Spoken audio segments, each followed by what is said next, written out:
जादुई मटिया। गांव के किनारे रहने वाली कहू एक जिज्ञासु लड़की थी। एक दिन उसे नदी किनारे एक अजीब सी मटिया मिली। यह मटिया साधारण नहीं थी, ये चमक रही थी मानो इसके अंदर कोई गहरा रहस्य छिपा हो। कहू ने उसे उठाया और घर ले आई। क्या यह मटिया सच में जादुई थी? रात होते ही अजीब घटनाएं शुरू हो गयीं। मटिया से हल्की हल्की रोशनी निकलने लगी। कहू ने सोचा इसमें कुछ तो खास है। जैसे ही उसने मटिया को छुआ, उसमें से एक आवाज आई, तुम जो चाहो वो पा सकती हो, पर याद रखना एक गलती और सब खो दोगी। क्या कहू अपनी इच्छा से सच में सब पा सकती थी? कहू ने सोचा कि पहले छोटी चीज से शुरू किया जाए। उसने मटिया से कहा, मुझे ढेर सारे फल चाहिए। पलक झपकते ही मटिया के अंदर से फलों का ढेर निकल आया।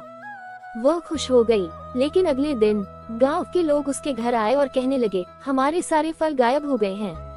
अब कहू को समझ आया कि मटिया से मांगी गई चीजें दूसरों से छीन ली जाती हैं। क्या अब कहू फिर से इसका उपयोग करेगी? कुछ दिनों बाद जब उसकी माँ बीमार पड़ गई, तो उसने मटिया से माँ को ठीक करने की सोची। लेकिन वह डर रही थी क्या इस बार भी कुछ गलत होगा। उसने हिम्मत जुटाई और मटिया से प्रार्थना की, माँ को ठीक कर दो। अचानक मटिया से एक तेज रोशनी निकली और उसकी माँ ठीक हो गई। लेकिन इसके साथ ही मटिया भी टूटकर बिखर गई। आवाज आई, तुमने दूसरों के लिए सोचा, इसलिए अब तुम्हें इसकी जरूरत नहीं। कहानी से शिक्षा, जादू से बड़ी चीज सच्ची भावना और दूसरों के लिए सोचने की शक्ति। रामू एक गरीब चाय वाला दिन भर सड़कों पर चाय बेचता था। उसकी आंखों में बड़े सपने थे, पर जेब में एक भी रुपया नहीं था। हर दिन की तरह आज भी वो सुबह जल्दी उठा, ठंडे मौसम में अपने चाय के ठेले को ठेलते हुए निकल पड़ा। उसकी आंखों में कुछ अलग चमक थी। उसने आज कुछ अलग करने का मन बना लिया था। लेकिन क्या, उसकी दुकान के पास एक बड़ा व्यापारी रोज आता था। उस दिन व्यापारी की कार का एक टायर पंक्चर हो गया। रामू ने उसे मदद की पेशकश की। व्यापारी ने धन्यवाद देते हुए रामू से पूछा, तुम रोज इतनी मेहनत करते हो, कभी कुछ और सोचा है? रामू ने हल्की मुस्कान के साथ कहा, सोचना तो बहुत कुछ है साहब, पर क्या करें? उस व्यापारी ने रामू से कहा, अगर तुम्हें एक मौका मिले तो क्या तुम उसे भुना पाओगे? रामू का दिल जोर से धड़कने लगा। क्या ये वही मौका था जिसकी उसे तलाश थी?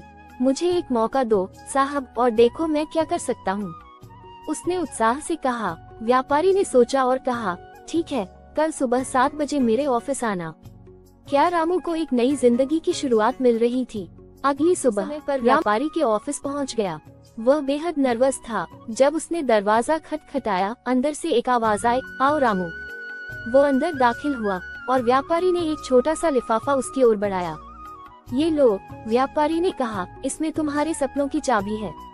रामू ने हिचकिचाते हुए लिफाफा खोला। उसके अंदर 10,000 रुपए थे। साहब, ये क्यों? रामू ने आश्चर्य से पूछा। व्यापारी ने हंसते हुए कहा, तुम्हारी मेहनत और ईमानदारी को देख मैं समझ गया कि तुम इस मौके के हकदार हो। ये पैसे तुम्हारी नई शुरुआत के लिए हैं। अब देखो तुम क्या कर सकते हो। रामू के दिमाग में हजारों योजनाएं चलने लगी।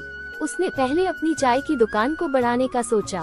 कुछ दिनों में उसने अपनी दुकान को छोटा सा कैफे बना लिया। लोग उसकी मेहनत और ईमानदारी की तारीफ करने लगे।